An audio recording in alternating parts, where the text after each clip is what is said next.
Welcome to another deep dive.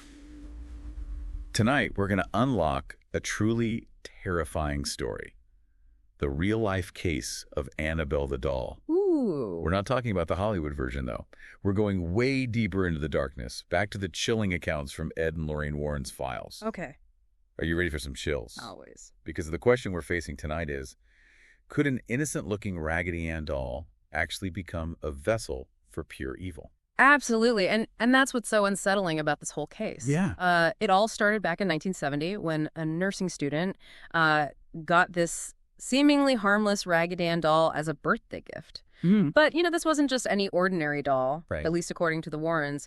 It quickly became a conduit for something truly sinister.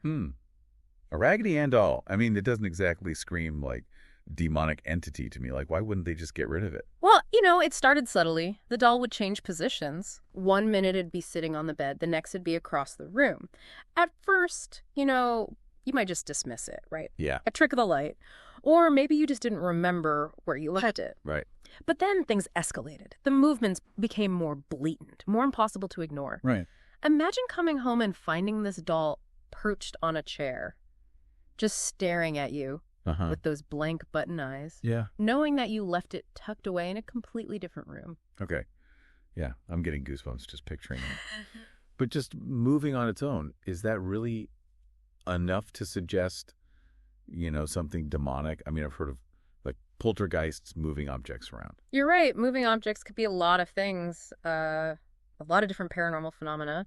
But with Annabelle, the activity took a pretty sinister turn. Okay. Handwritten notes started appearing. Messages like, "Help me, help us," scrawled on parchment paper. Wow. Which, wasn't even a material that the roommates owned. Imagine finding those messages, knowing no human hand could have written them. Yeah, that's way past creepy. Those details definitely point to like something a lot darker at play here, something intelligent and malevolent trying to communicate. Yeah. And it gets even worse. The roommate's boyfriend, Lou, he claimed to have been physically attacked by whatever this entity was. What? He woke up from a nap feeling like he was being strangled with 3 long, distinct claw marks on his chest. Claw marks. Okay, now that's terrifying. I mean, are we talking like deep scratches? Did he need medical attention? Well, the scratches were deep enough to cause him serious distress, but what's really disturbing is that they vanished without a trace just 2 days later. Oh, wow. Completely healed as if they'd never even been there. That's unsettling. The idea of something unseen inflicting these wounds and then just making them disappear. It's like he was toying with him, showing off its power. Exactly. And that's where this case moves from a simple haunting to something far more disturbing. Right. It's no longer about, a mischievous spirit. Right. It's about an entity that's capable of inflicting physical harm. Yeah. Real harm. At this point, I mean, the roommates must have been terrified. What did they do? Well, driven by fear, they sought answers from a medium. Okay. And this is where the story takes another twist. Okay. The medium identified the spirit as Annabelle Higgins, a young girl who had died on the property. The spirit claimed to be harmless, seeking only love and companionship, wanting to stay with the nurses. Oh, so like a lost soul, a little girl tragically seeking comfort is almost heartbreaking. Yeah, it is. But this seemingly innocent spirit was causing real harm. Right. And the Warrens, when they were finally brought in, they had a very, very different interpretation of what was really going on. You see, the Warrens, known for their expertise in demonology, they looked past this facade of this harmless child. They saw a malevolent entity. Yeah. Something demonic masquerading as the spirit of young Annabelle Higgins. Mm-hmm. They believed this entity was using the doll as a conduit, attempting to ultimately possess a human host. Possession. Okay, that's a whole other level of terrifying. Yeah. So the doll wasn't just like moving around. It was like a gateway for something to potentially take over someone's body. That's exactly what the Warrens concluded. Wow. They believed that the doll itself wasn't inherently evil, Okay. but rather a vessel, like a beacon, Right. for this demonic force. Yeah. And they felt an urgent need to intervene, Yeah. not just for the sake of the roommates, but to prevent this entity from gaining power. Right.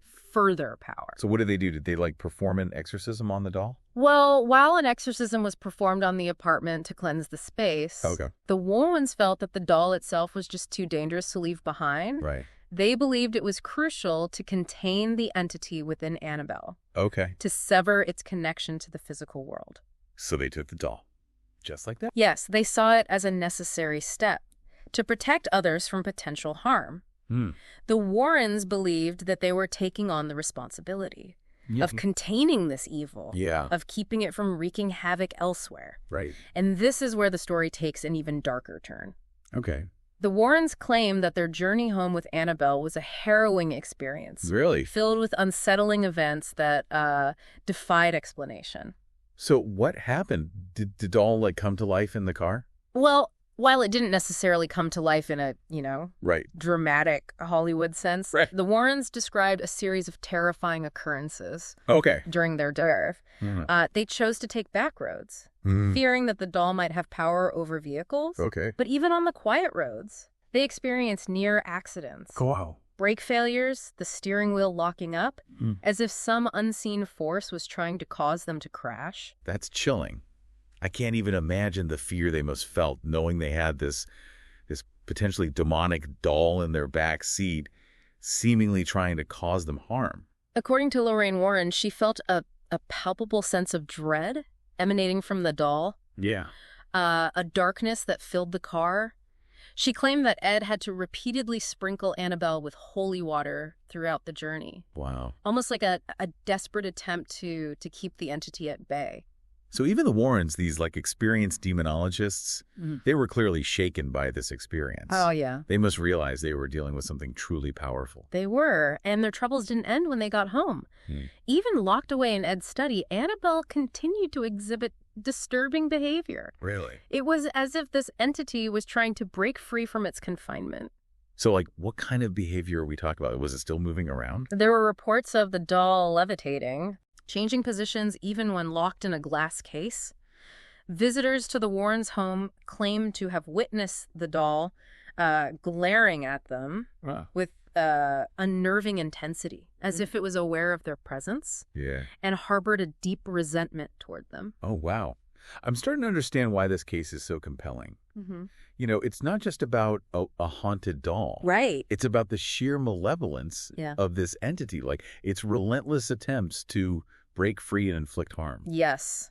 And the Warrens, recognizing the danger posed by Annabelle, they took extraordinary measures to contain it. Okay. They had a custom-built case constructed, blessed and inscribed with holy prayers, designed to imprison the entity within. A prison for a doll. Yeah. That's a pretty stark image. It is. It speaks to the gravity of the situation. They saw Annabelle not as a simple haunted object, but as a conduit for something ancient and evil, something that needed to be kept away from the world. But did it work? Did the case finally contain the entity's power? That's the question that continues to haunt this story. Yeah. While the physical movement seemed to subside, the Warrens claim that Annabelle's influence, her dark energy, could still be felt. And they documented several disturbing incidents involving visitors to their museum who dared to mock or challenge the doll. This is where it gets truly unsettling. The idea that even locked away, Annabelle might still be able to reach out and cause harm. It sends shivers down my spine.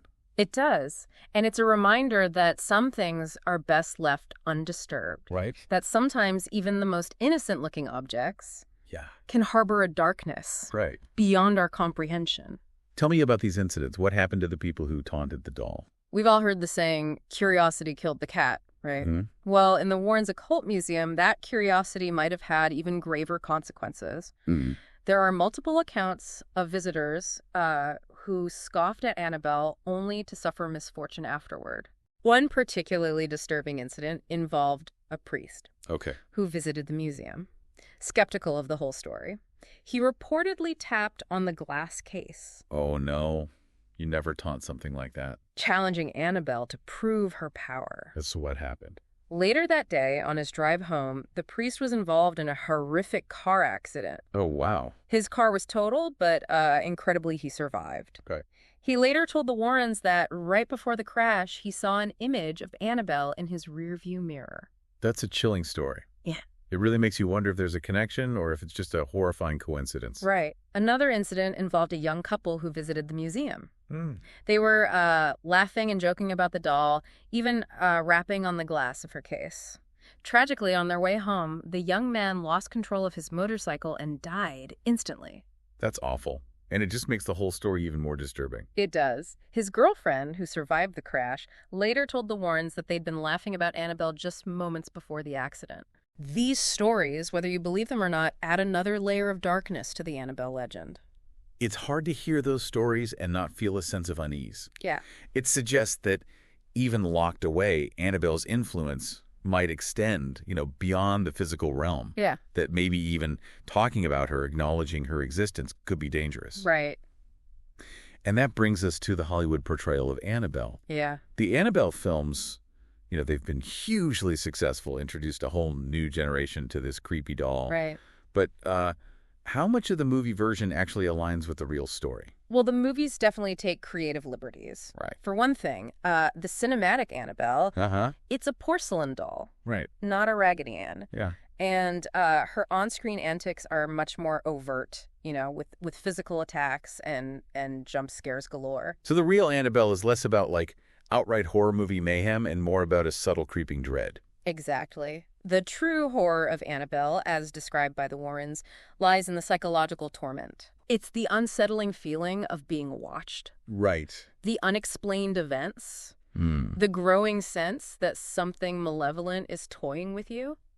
That kind of unseen psychological horror, to me, that's far more disturbing than, any special effects lead movie, right? Oh, absolutely. It's that fear of the unknown. Yeah. The feeling that you're not alone, that truly gets under your skin. And that's what makes Annabelle's story so enduring. Whether you believe in the supernatural or not, it taps into this primal fear that the ordinary can become extraordinary. Yeah. And that evil can lurk in the most unexpected places. It can. The Warrens, for their part, they firmly believed in Annabelle's demonic nature. But even for skeptics, there's something undeniably creepy about the whole story. Yeah. It forces us to confront the possibility that there are forces at play that we just don't fully understand. We've explored the history, Yeah. the terrifying events, and the lasting impact of Annabelle the doll. It's a story that continues to fascinate and terrify, blurring the lines between fact, fiction, and just the power of belief. Yeah. So as you drift off to sleep tonight, remember this. Annabelle remains locked away in the Warrens Museum, but could even the act of discussing her story be a form of acknowledgement that empowers the entity within? We'll leave you with that chilling thought.